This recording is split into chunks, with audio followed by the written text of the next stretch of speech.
Hello, everyone, and thank you for joining us today. My name is Taylor Ann, and right now I am here with Johnny Holliday. He is the 2020 Maryland Sportscaster of the Year. Congratulations on your accomplishment. Thank you so much for joining us today. Thank you. Nice to be with you. My pleasure. So Mr. Holliday is known as the voice of the Maryland Terrapins. He's a very interesting career history, so we are going to jump right in with some questions. So first and foremost, Mr. Holliday, if my research is correct, you began your work as a DJ before moving to sportscasting. Can you give us a little bit of information on how you went from being a disc jockey to an accomplished sportscaster? Well, I did disc jockey work. I guess my first maybe 15, 16 years I was in the business. And I really enjoyed it. I had a great time playing the records, great stations that I worked for in Cleveland, New York, San Francisco, and Washington. But I kind of knew in the back of my mind that I didn't want to do that for the rest of my life. I felt that the older I was getting, and I wasn't that old, but the older I was getting, I felt I was too constricted with formats and you couldn't do this and you couldn't do that. And they were kind of taking away the personality aspect of what I thought I had to offer. And I think the thing that really changed my mind was I did a basketball game with a Bullets game one time with Wes Unseld, who just retired from the Washington Bullets. And I think I got paid more for that one game than I got for playing records 6 days a week on the station I was working for. And I said, wait a minute, something's got to be wrong here. I think I'm going to do more sports. And so I finally gave up music back in the late 70s. But I had a wonderful time doing it. I loved it. I loved meeting the artist and relating with them and being friends with them. And just surrounded by good people. Every station that I worked for, we had outstanding air personalities. And that was a very special time, something I will always remember. Awesome. Well, before we get a little bit more into your sports broadcasting background, I have to ask, do you have like a favorite fun story from your time as a DJ? Well, I think the most interesting times were some of the artists that I got a chance to meet. When I was in New York City, Neil Diamond played basketball in a charity team that I had. Tony Orlando of Tony Orlando and Dawn played on the same basketball team that I had. Got to be friends with Bobby Rydell and Frankie Avalon and Seals and Croft and Grace Slick and the Jefferson Airplane and Big Brother and the Holding Company and Janis Joplin and had a chance to meet the Beatles. Oh, wow. And emceed the final Beatle concert in the United States in San Francisco. And nobody knew at the time. In 1966, this was their last concert together. And I really thought nothing about it because I'd emceed so many of these things. And it turned out to be the last time the Beatles performed as a group in public. So I did that, and that was kind of nice. Became friends with Sly Stone, one of the great recording artists of our time. And there's so many great stories of the artist and how they related with the disc jockeys, and totally different than it is today. And how guys would come, like a fellow named Johnny Tillotson, who sold about 7 million records back in the early 60s, staying at my apartment one night with my wife and I, because the hotel he was going to stay at was going to charge him $32 for the night. And I said, well, Johnny, if you want to stay with us, can I? Can I stay with you? I said, sure, you can stay with us. Yeah. So he stayed with us and saved $32. And I still keep in touch with these guys after all these years. I saw Neil Diamond a couple of years ago at a Washington Nationals game. He sang the national anthem. And we were reminiscing about playing basketball in New York. And just those relationships that you build are something that will always be with me. Yes, that's so interesting. You've met so many cool people, it sounds like. But moving in a little bit more to your sports broadcasting past, can you tell us a little bit about maybe your education background and that work experience that led to your present success? Yeah, well, I was very fortunate in high school. I went to school down in North Miami, Florida, I was the first member of the graduating class, and everything we did in sports, and I played football, baseball, and basketball, and we set all these records only because we were the first to ever do it. And I wanted to go to college, and I wanted to major in phys ed, and I wanted to be a teacher. But for some reason, I accidentally got into broadcasting 65 years ago in 1956. And a gentleman interviewed me for a job. He thought I had experience, and I had none, and he hired me Oh my goodness. because he thought I had experience, and I didn't say anything. And I got a start in Perry, Georgia, a little small Georgia town, south of Atlanta, south of Macon. And I did that for about 3 months, and I was 18 years old, just out of high school. And I kind of put the college on the back burner because I really enjoyed being a hotshot disc jockey. And I thought after 3 months, I was the hottest thing in America. I was the number one guy. 3 months experience. I had to be terrible, terrible. So I go back to Miami, which is my home, and nobody would talk to me. Most of the stations just slammed the door in my face. And one station welcomed me, listened to my tape, said, "Are you willing to relocate?" I said, "Where?" "We just bought a station up in Rochester, New York, and we're going to take over in July. We'll put you on the air here 2 hours a day to give you more experience." And they did that. Then I went to Rochester for a year and a half. Then I went to Cleveland, and then I went to New York City, San Francisco, and then I came to Washington, D.C. in 1969. So I've been here for 52 years in Washington. Wow. Met so many people, been so many places. Yeah. Past. Let's see. Do you have a favorite part of the positions that you've had? Something that you just really love about the work that you do? I think probably the Olympics, doing Olympic Games for ABC Sports. When I joined them in 1980, I guess it was, and they had the rights for all the Olympic Games, ABC Radio and ABC Television. So my first Olympics was in Sarajevo in 1984, and I did every winter and summer games. And the traveling that we did and the places that I went to, I would have never been able to do it if I weren't in broadcasting. Sarajevo, Los Angeles, Atlanta, Calgary, Seoul, South Korea, Albertville, France, Barcelona, Sydney, Australia, Sapporo, Japan. I was at all these places. Wow. Covering for ABC Sports.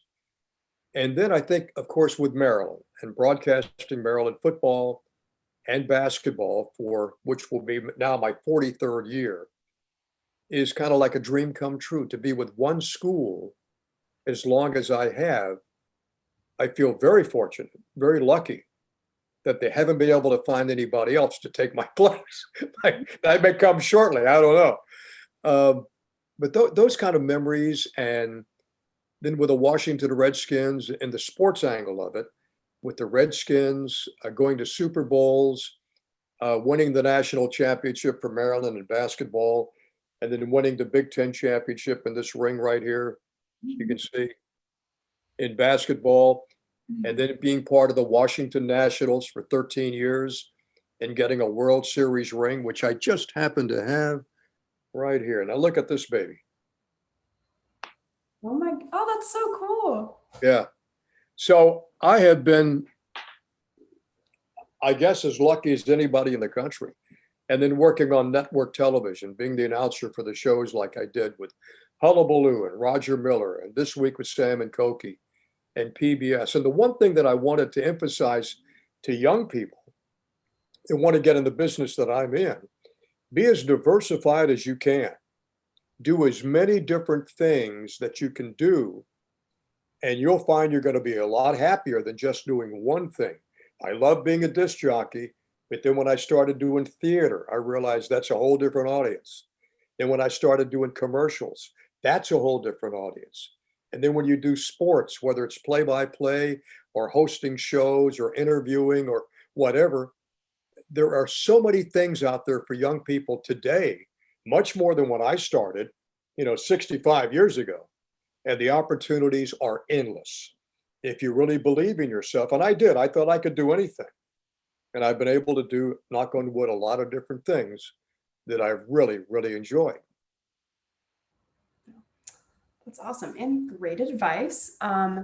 So you have called over 1,800 Turks game.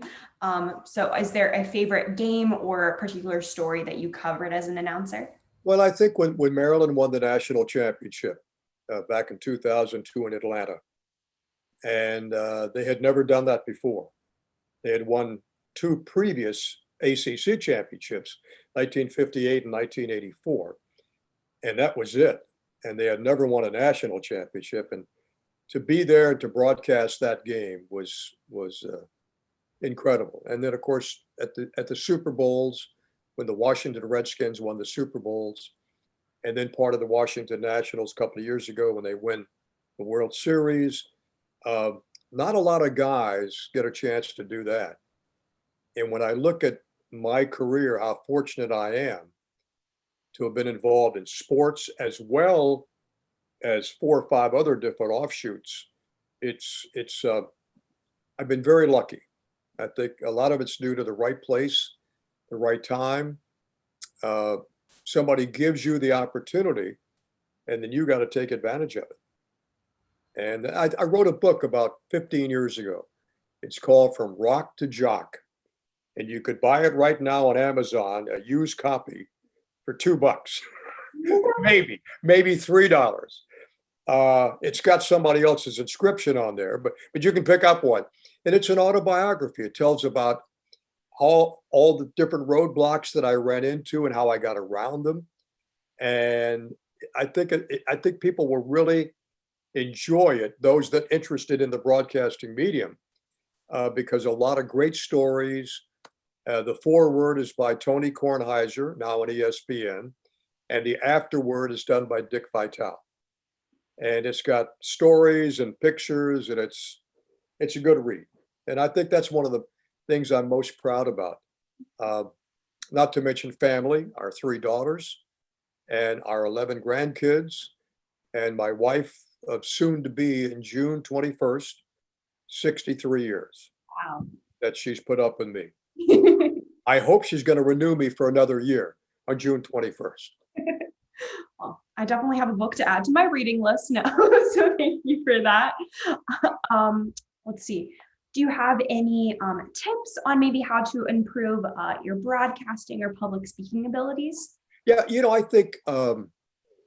I think you're always looking. I'm never satisfied, number one. I can always do something better.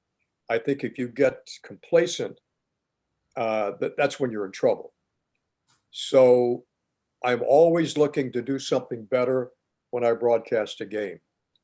I'm always looking, if I see myself hosting a TV show, I'm very critical about, why did you do that? Why didn't you say this? Why would you say that? So I think there's always room for improvement. You never do a perfect show, except in theater. And I'm in theater, and I've done 18 musicals over all the years.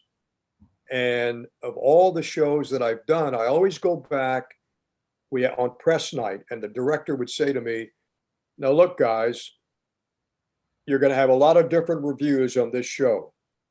The good ones, don't believe them. The bad ones, don't believe them. Mm-hmm. Listen to me. I'll tell you what you're doing right or wrong. But the satisfaction you get out of taking a role in a show, for example, and going out there for a curtain call, and you've got 1,000 people that have seen you perform, and they're acknowledging the fact that, hey, this guy did a pretty good job.